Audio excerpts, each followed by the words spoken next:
Hello, Puentistas. Bienvenidos. Welcome. My name is Josefina Canchola.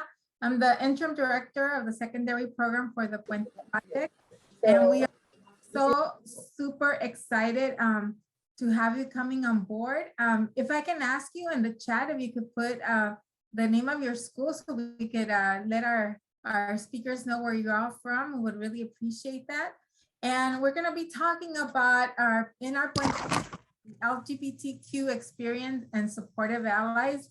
And we have really an amazing lineup for you this afternoon. And thank you. And it's been a long day at school and we appreciate that you're here with us. Our first speaker, and let me actually go over the agenda real quickly. We're going to be I'm going to be introducing our speakers, and then we're going to give them an opportunity to answer some questions for us. And about 4:30 or so, we're going to go into different breakout sessions with each one of the speakers, where you might have a little bit more of a chance to have more of an intimate conversation. Maybe there's something that you want to ask them, or some thoughts that you want to share with them. And we wanted to give you that opportunity to do so. So in any case, I'm going to go ahead and introduce our speakers for today. First of all, we have Fernando Ramirez, who is the Deputy Chief of Staff for the Office of the Los Angeles County City Council for District Number 10. He was previously a Special Assistant and Policy Advisor to Supervisor Mark Riley Thomas, who was very supportive in a lot of educational programs and who was represented LA County. He also used to work as a legislative aide in the California State Assembly. So he has that whole policy experience. He's one of our University of California alums, and so he graduated with a political science, a bachelor's degree in political science and Chicano studies from the University of California, Santa Barbara. He is also the past president of the Chicano Latino Youth Leadership Project, which is one of the premier leadership programs for the state of California. And he has also been selected as an executive leadership fellow at the Harvard Kennedy School, which is very prestigious and very competitive. So we're very proud of him. Also with us, we have Dr. Rita Ortijo Ruiz, who is a Mexican Chicana queer educator. She's a writer, she's an activist, immigrant from Sonora, Mexico, and who actually came to the United States as a very young woman on her own, and took on this country and became a professor of Spanish and Chicanx Latinx cultural and LGBTQ studies. She's the first in her family to go to college and get a degree. She went to UC Riverside, and she's currently the first Latina faculty at Trinity University in Texas to go through the ranks of the assistant, associate, and full professor there. So she's a groundbreaker at in Texas, because there had not been another mujer before that had been able to accomplish that. And then finally, but not least, Dr. Gabriel Uribe, who's the Director of Community and Health in the Inland Empire Health Plan, the IEHP, and is a professor of social work at La Sierra University also. So he actually is always really busy. He is the president also of the Inland Empire Disabilities Collaborative. And as you know, it is always very important to have Latinos at the table where decisions are being made. And he is also somebody that graduated from with a master's degree from public administrations from Cal Poly Pomona, and then received his doctoral degree in social work from the University of Southern California. So without further ado, let me introduce you to our three wonderful speakers, Dr. Ortijo, Dr. Uribe, and Mr. Ramirez. Bienvenidos. Gracias. Thank you so much, Josie. So I'm going to ask you some questions, and if you could just go ahead and respond, and we'll continue moving forward. Okay, so I'll start with the first question.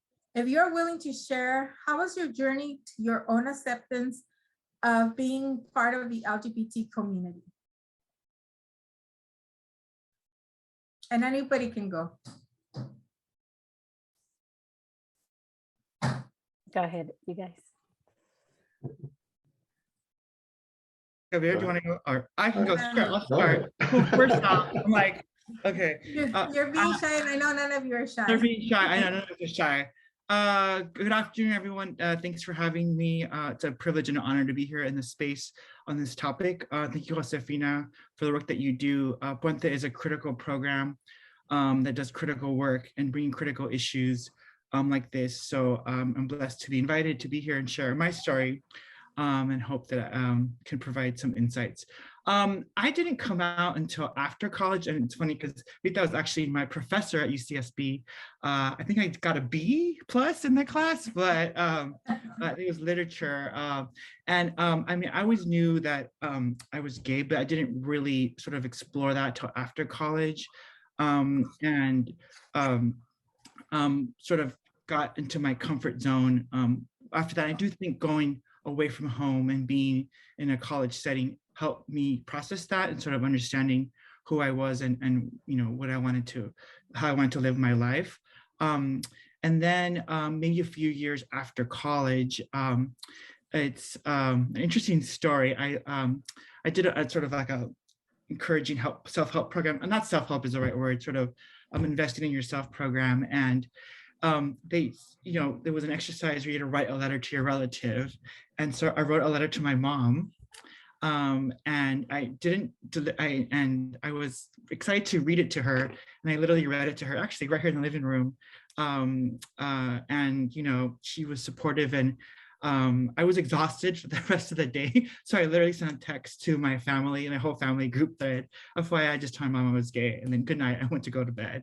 Obviously I woke up to sort of supportive text, but that sort of was my journey, sort of a quirky story, but of how I just sort of not got it out of the way, but sort of just let everyone know. And fortunately, my family was very supportive of that. I know that's not always the case. And I think for me, it was more myself as a barrier to that than anybody in my immediate circle of friends or family. So that's sort of my journey, and you know, been there since that. So happy to share that. So Thank you, Fernando. Rita, do you want to go next? Yes, of course. Again, as Fernando said, it's a pleasure and an honor to be here. Anytime Josefina Canchola calls on you, you're going to show up, because we appreciate and admire the work that you do, Josie, so much. And I know Josie since way back in 1990, when I went to school at UC Riverside as an undocumented student. And so it's just been quite a journey. I claim all 4 UCs in Southern California except Irvine. And so I went to UC Riverside, I went to UC San Diego for my master's and PhD, and then Santa Barbara and UCLA. And so I'm a product of the UC system for sure. But I didn't come out, thank you. I didn't come out until I was an undergraduate at UC Riverside, but it took me going to UC San Diego on what we call an inter-campus visiting program. So if you were a UC student at one UC, you could go to another one for a quarter or two. And so I felt like I needed to move away from my campus to be able to come out in San Diego, still as an undergraduate. And in terms of my family, I have a complicated life because I was undocumented. I came here with a 1-month passport. And so I live with my almost adoptive Chicana family in LA, and then in Riverside County. I didn't tell them anything. I didn't come out to them until later. And then I have an Anglo family, the Porters, that had almost adopted me so that I could get my papers, but I was 17 by the time I moved there. So they didn't officially adopt me, but they paid thousands of dollars to get my papers. And 7 years later, I get them. So I have a Mexican family by birth, a Chicana family by choice, and then an Anglo family by legal papers, right? And so in all 3 of the families, I came out first to my family, to one of my sisters, who is the oldest sister in Mexico, Olivia, and really afraid to do so. It was like December 31st, 1999, almost to become the year 2000, the new millennium, and I still was closeted with them. And I was really depressed and just, you know, really having a hard time. So when I came out to my sister, Olivia, thankfully, she was amazingly supportive. But it took me a little while to come out to the rest of the families, all three families, because I needed to feel safe and I needed to feel encouraged and loved. By the time I come out to my other sisters and brothers, pretty much all of them said, oh, we knew you were gay and since you were little. And I was like, you could have saved me a lot of trouble. Why didn't you tell me that you already knew? You know, I could have done that. Unfortunately, my parents died young. I was 8 when my dad died, and I was 21 in college when my mom died. But I have a little story in a book that is about to come out in June. It's not my book. I just have a story in there called First Visit, which is the first time after 5 years of being undocumented that I go see my family. And in there, I tell the little story of how I came out to my mom. It wasn't really a coming out. It was more like, Ama, no me voy a casar con ningún hombre. I'm not going to marry a man. And she says, mijita, you don't have to marry anybody if you keep going to school, if you keep achieving whatever you want to achieve in school. No te tienes que casar con nadie, right? So you don't have to marry anyone you don't want. But for me, it was very specific that it was, I'm not going to marry a man. And so I felt like that was her blessing, her way of accepting me the way I was. I also grew up with a transgender tia, my tia Nancy, may she rest in peace. So it was really important for me to have those role models at home as well. So I'm going to leave it there, and then I can answer other questions a little bit later. Thank you. Gabriel? Well, thanks again for the invitation, Josefina. And like everybody said, when Josefina calls, you answer. And it's a pleasure to be here. I think for me, my journey was, it was long. I knew I was a part of the LGBT community, that I was gay when I was probably about 12 or 13. But I struggled a lot with first loving who I was as a gay individual. I grew up in a rural area in Southern California where I thought I was the only person who was gay. And it was also not safe to come out at that time for many reasons. You know, a lot of bullying, a lot of, you know, I'm sure still today that still exists in different schools and regions. And on top of that, I was also part of a denomination that is prone to fundamentalist religion. So I identify as Seventh-day Adventist, but not a fundamentalist Seventh-day Adventist. But my family was significantly part of that fundamentalist movement. And I knew that coming out to them would significantly strain our relationship and perhaps even end our relationship because God comes first in that frame of work. So I delayed my coming out to my family. I was about 34, I think, when I came out to my family. I decided to come out to them via a text and just letting them know on a New Year's Day that, hey, I was gay, and that was that. They had the choice to either accept me or not. But before that, you know, there was tears. I mean, I came out to my friends. I came out to people around me that I knew were safe, especially in college and university. It was a time to meet people and start developing family of choice, friends that are now part of my family. I consider them family. And that gave me the strength to get to a point where I realized I had enough connection, I had enough investment in community, but more importantly, in loving myself. When I was a teenager, I used to not like who I was. I thought I was damaged. I thought I was broken. I thought that I even looked at clothes, and when I was purchasing it, sometimes I was like, I am so uncool, and I'm buying this really cool thing. You know, I wonder what it would be like if I was, you know, cooler or not gay and you know, be more deserving of what I'm wearing. That's how bad it was. And you know, as I got older, I started feeling more confident in who I was and confident in my sexuality and in my relationships. And it took me all the way to 34 to finally be able to make that leap. And unfortunately for me, the journey might be different for the folks on this panel, but I pretty much lost my immediate family support and communication. So it's been about 3 or 4 years since we've had significant conversation. But you know, I'm hopeful that as time goes by, that you know, things will get better. But at the same time, understanding that as an individual, I have to come first in terms of my well-being, so that I can be there for others. Because you have to take care of yourself first before you're able to you know, be productive and successful and help those around you be the best they can be, the best versions as well. So that's a snapshot of kind of what my process was.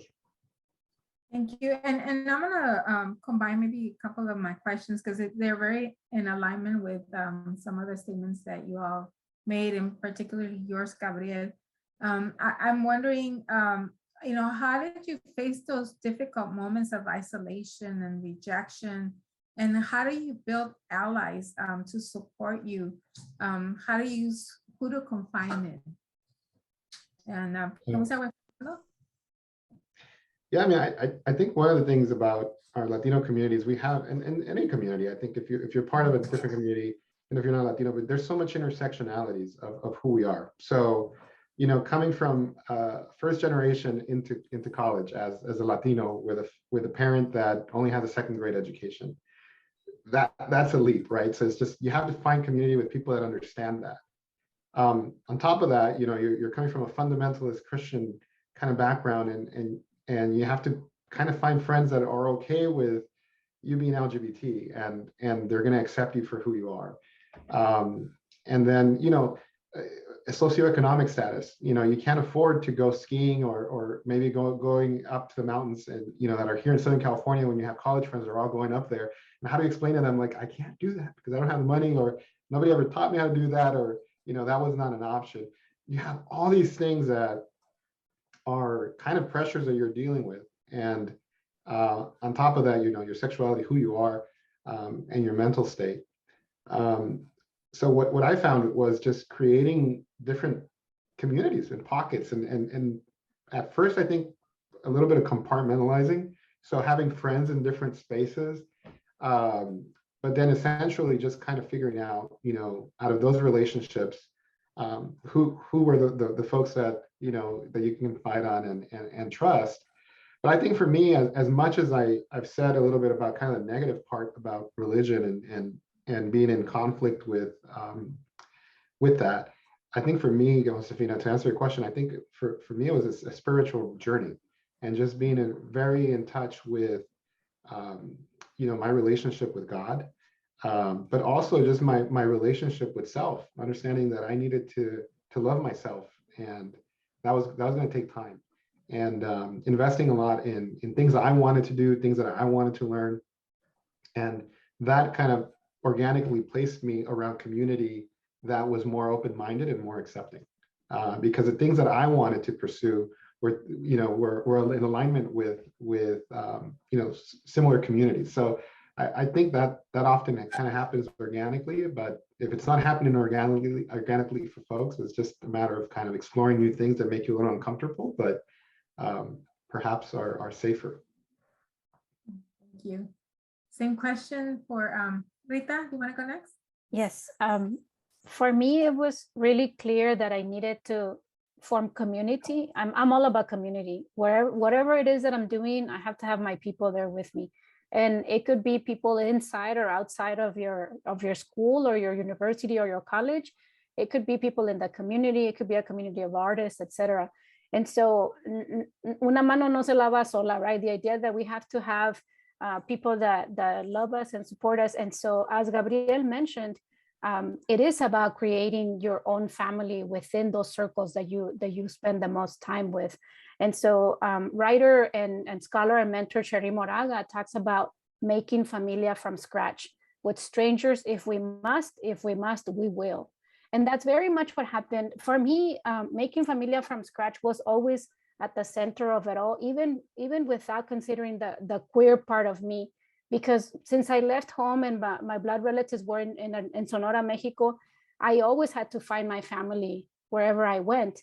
And so it was also compartmentalizing, because I would have my queer family, and I use the word queer as a label that I prefer. So I would find my queer family, my non-queer family, my Chicano family, or my Chicanx family, etc.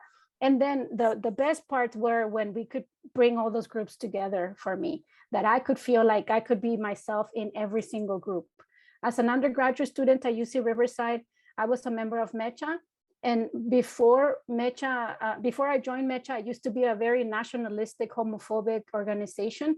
But a few friends of ours and myself transformed it. And eventually Mecha was bringing people to UC Riverside like Luis Alfaro. If you don't know any of these names, we can send them to you, and then you can look them up. Luis Alfaro is from LA, and he's a performance artist and teatrista and writer.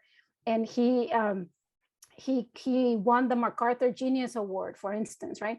So Carla Trujillo, who wrote the book that has the best subtitle for me. I'm a literature professor, so I love books. The anthology that Carla Trujillo edited is called Chicana Lesbians, The Girls Our Mothers Warned Us About. And it's just a great subtitle. And so we would bring all these queer, LGBTQ people to UC Riverside through Mecha, because we wanted to make sure that Mecha was home for everybody. At the same time, I would join any other organizations or student programs. For instance, UC Riverside was very lucky to have Chicano student programs, African student programs, Native American student programs, and it had an LGBTQ office. And so I would be at all those offices all the time, just the metiche, right? Like nosy, going around with everybody. Because I was a student activist, anytime we had an action on campus, we would bring all the groups together. So it was very, very neat to be able to know all these people at all these different offices, those of us who are considered othered, right? By race, by ethnicity, by gender, by sexuality. And so it was completely about looking for help, seeking that support, making sure that I wasn't alone with my ugly thoughts, because I think that as queers, many of us before we come out have very negative thoughts about who we are and what we want to do. I used to think I was perfect until the gay part of me is just, wanting to come out. And then I'm like, maybe I'm not so perfect anymore. But then it's like, no, you know what? I'm even more perfect because I'm queer. And so I have all of these other knowledges, cultural knowledges that I can share with anyone that comes to me. And so in that sense, I encourage everyone here, the mentors and the students, to be able to display your flags, the gay pride flags, display your ally stickers, make sure that your students can visibly see that you are a queer ally.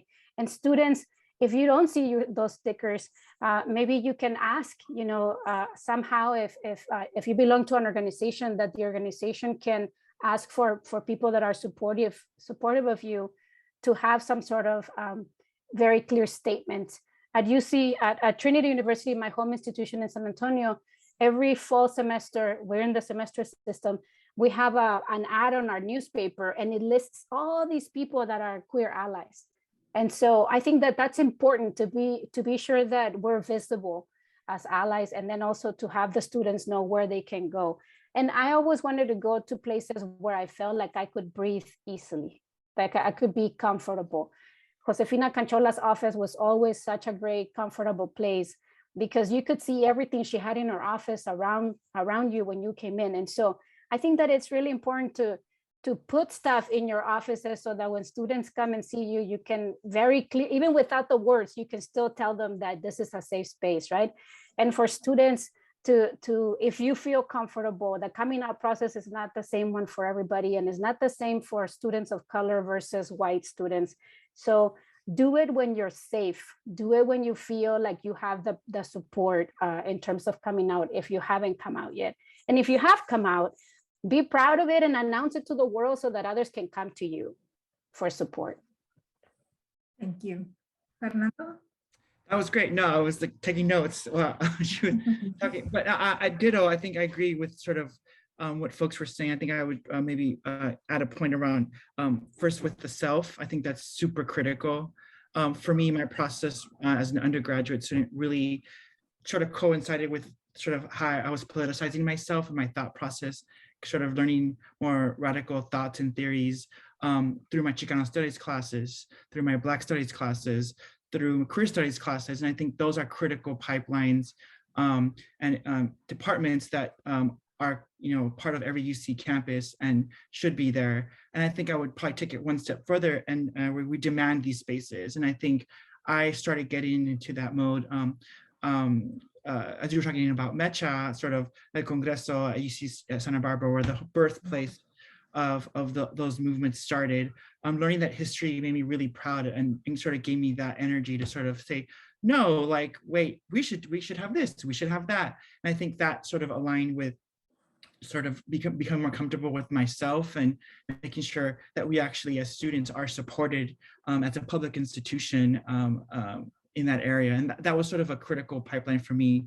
One story that comes to mind was, we organized around Don't Ask, Don't Tell, and sort of ROTC being on campus and sort of that policy, we argued that did not align with the mission of the university in sort of creating spaces, because these are our spaces as students, and I think that would be a critical element. I think that's still relevant today, when you see laws in Florida like Don't Say Gay. Unfortunately, it's 2022. Those are still issues. And so I do think the point that was raised about saying it loud and proud is important. I think, everyone has an opinion, but no one has the right to sort of make you feel like you don't belong. And I think demanding those spaces and creating those spaces and those allies are also critical as they're. And to Rita's point, it's also way more fun to be gay. I always argue. I tell my straight friends, sorry you didn't come out gay. It's way more fun to be gay. So I'll sort of leave it with that there.